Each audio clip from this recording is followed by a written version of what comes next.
Hello dear student, I hope आप सब बहुत अच्छे होंगे। आज हम BA political science honours semester first है, ठीक है। आज हम इसका प्रीवियस ईयर का सेकंड क्वेश्चन देखेंगे। आज हम उसकी आंसर राइटिंग को समझेंगे, ठीक है। तो सब्जेक्ट का नाम है अंडरस्टैंडिंग पॉलिटिकल थ्योरी। तो ये प्रीवियस ईयर प्रश्न है जिसको आज हम जानेंगे और समझेंगे। तो प्रश्न है, अब तक के समाज का इतिहास वर्ग संघर्ष का इतिहास रहा है, टिप्पणी कीजिए। तो जो अब तक के समाज का संघर्ष और जो बीते समय मतलब इतिहास के समय जो संघर्ष रहा है समाज के अंदर, इन सब के बारे में हमें पूरा टिप्पणी करना है, ठीक है। तो किसी भी उत्तर को लिखने से पहले हमें प्रश्न का परिचय देना पड़ता है, ठीक है। तो आइए शुरू करते हैं। सबसे पहले परिचय से शुरू करते हैं। समाज के इतिहास को देखने का एक महत्वपूर्ण तरीका उसे आर्थिक संरचनाओं और वर्ग संघर्ष के संदर्भ में देखना है। यह दृष्टिकोण कहता है कि समाज में हमेशा से विभिन्न वर्गों के बीच संघर्ष होता गया है और यह संघर्ष समाज के बदलाव और विकास का प्रमुख कारण है। हमारे समाज में संघर्ष आज से नहीं, इतिहास के समय से है, ठीक है। और ये संघर्ष के ही बदौलत हमारे समाज में परिवर्तन और विकास होते हैं, ठीक है। अब हम अपने प्रश्न की शुरुआत करते हैं। तो सबसे पहले आता है प्रारंभिक समाज। प्रारंभिक समाज में जैसे कि आदिम साम्यवाद वर्ग विभाजन नहीं था। लोग अपने संसाधनों को साझा करते थे और सामूहिक रूप से कार्य करते थे। यह समाज का पहला चरण था जिसमें व्यक्तिगत संपत्ति का अभाव था। इस समय के लोग शिकार और खाद्य संग्रहण पर निर्भर थे और जीवन यापन की आवश्यकताओं को पूरा करने के लिए सामूहिक प्रयास करते थे। जब हमारा समाज शुरू हुआ था तब कोई वर्ग विभाजन नहीं था। उस समय मिलजुल के लोग अपना संसाधनों का साझा उपयोग करके जीवन यापन करते थे, ठीक है। फिर आती है दास समाज, ठीक है। दास समाज के विकास के साथ कृषि और स्थानीय बस्तियों की स्थापना हुई। इस समय दास समाज का उदय हुआ जिसमें समाज दो मुख्य वर्गों में बंट गया, दास और दास मालिक। दास मालिकों के पास भूमि और संसाधनों का नियंत्रण था, ठीक है। फिर जबकि दास केवल श्रम प्रदान करते थे, क्योंकि इस समाज में वर्ग संघर्ष स्पष्ट था और दास अपने अधिकारों और स्वतंत्रता के लिए संघर्ष करता था। दास समाज में होता क्या था, एक मालिक था और एक दास था, उन दोनों के बीच संघर्ष रहता था, ठीक है। अब आते हैं सामंती समाज। दास समाज के बाद सामंती समाज का विकास हुआ। इस समाज में भूमि प्रमुख संपत्ति थी और भूमि मालिकों, सामंतों और किसान कृषकों के बीच में संघर्ष होता था। सामंती समाज में किसानों को अपने जीवन यापन के लिए सामंतों पर निर्भर रहना पड़ता था। वे अपने पैदावार का बड़ा हिस्सा सामंतों को देते थे। इस प्रकार का वर्ग संघर्ष धीरे धीरे किसानों के विद्रोह और क्रांतिकारी आंदोलन की ओर ले गया। तो जब दास समाज का पतन हुआ तो सामंती समाज आया। सामंती समाज में सामंत और कृषक थे। ये भी कृषकों का शोषण ही किया करते थे, उनसे ज़्यादा पैदावार करवाते थे और अधिक से अधिक पैदावार सामंतों के पास चला जाता था। जैसे कृषि भड़क गई, फिर आंदोलन शुरू हो गया, फिर परिवर्तन हुए समाज में, ठीक है। फिर आया पूंजीवाद समाज। पूंजीवादी समाज। सामंत समाज के पतन के बाद पूंजीवादी का उदय हुआ। इस समाज में उत्पादन के संसाधन जैसे कारखानों, मशीनों का नियंत्रण पूंजीपति बुर्जुआ के हाथ में था, जबकि श्रमिक केवल अपने श्रम को बेचते थे। पूंजीवादी समाज में वर्ग संघर्ष अधिक स्पष्ट और तीव्र हो गया, क्योंकि श्रमिक अपने अधिकारों, वेतन और काम की परिस्थितियों में सुधार करने के लिए संघर्ष करते थे। पूंजीवादी समाज में भी यही था कि मशीनों के कारण उत्पादन ज़्यादा होते थे, ठीक है, कारखानों में।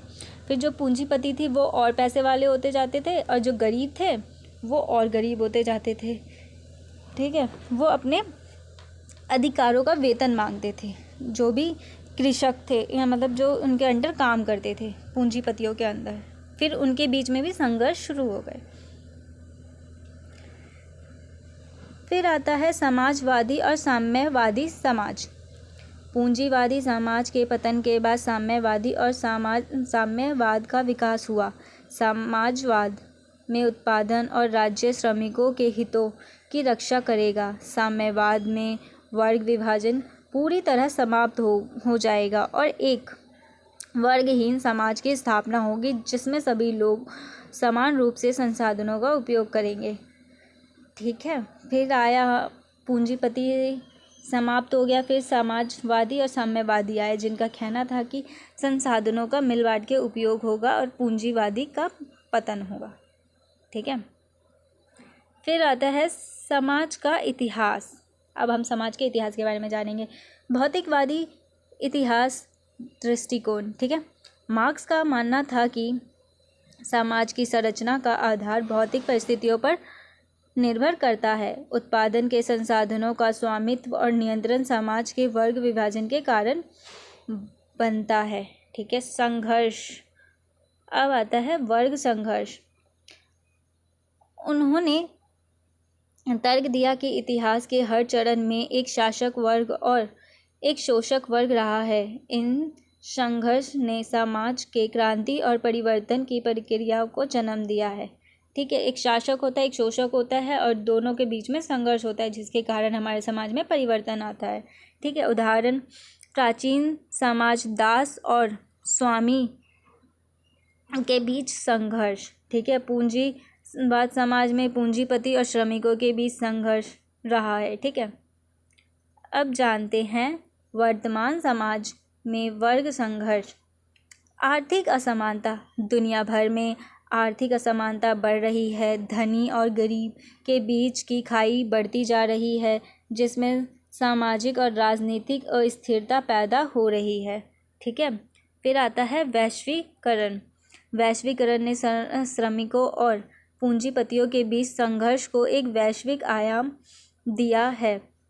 बहुराष्ट्रीय कंपनियां का प्रभुत्व और श्रमिक अधिकारों का ह्रास इस संघर्ष को तीव्र बना रहा है।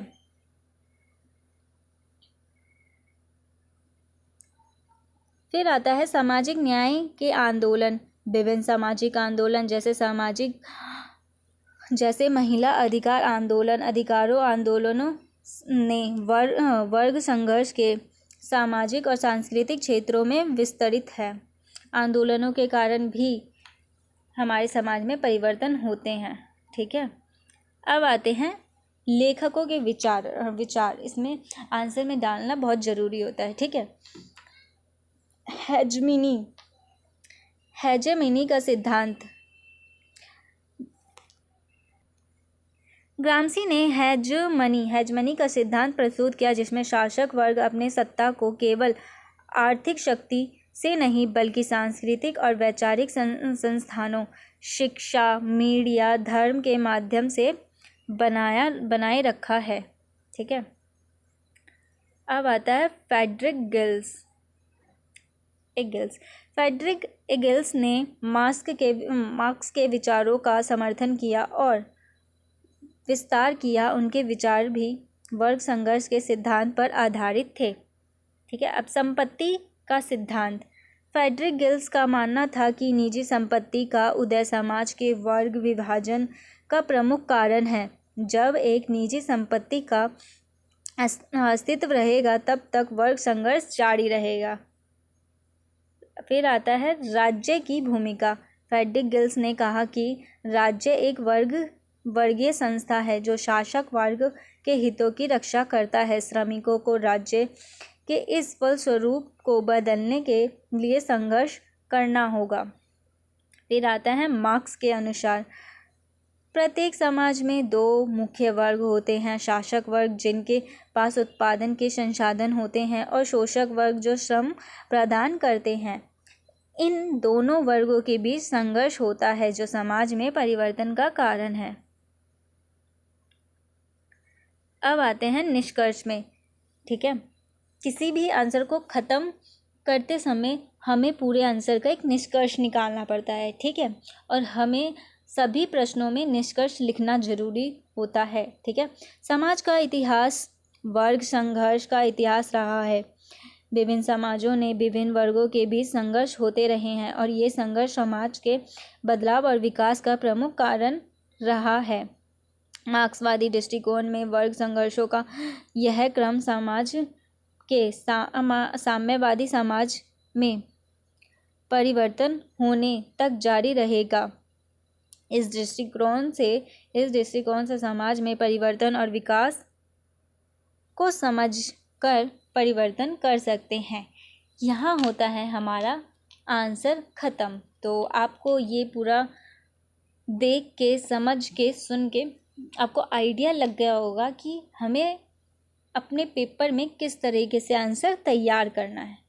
ठीक है, तो इससे आपको शायद थोड़ी बहुत हेल्प मिल जाए। तो आई होप आपको ये वीडियो अच्छी लगी होगी। So thank you.